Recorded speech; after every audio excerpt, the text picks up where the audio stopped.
بسم اللہ الرحمن الرحیم۔ شروع کرتی ہوں میں اللہ کے نام سے جو بڑا مہربان نہایت رحم والا ہے۔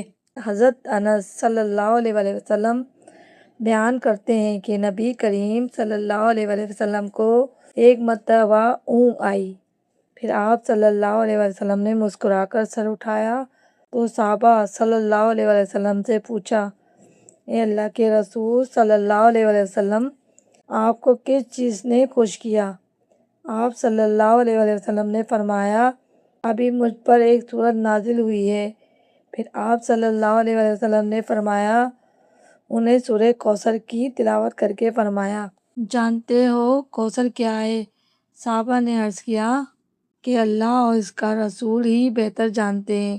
نبی کریم صلی اللہ علیہ وآلہ وسلم نے فرمایا، کوثر جنت کی ایک نہر ہے جو اللہ تعالیٰ نے مجھے عنایت فرمائی ہے۔ اس کے پاس بڑی خیر و برکت ہے۔ قیامت کے دن اس پر میری امت آئے گی۔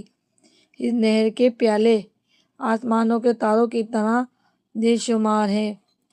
میرے بعض امتی اس سے روک دیے جائیں گے۔ میں کہوں گا، اے میرے رب، یہ تو میرے امتی ہیں۔ جواب ملے گا، آپ کو معلوم نہیں کہ آپ صلی اللہ علیہ وسلم کے بعد انہوں نے آپ کے دین میں کیا کیا نئی باتیں ایجاد کر لی تھی۔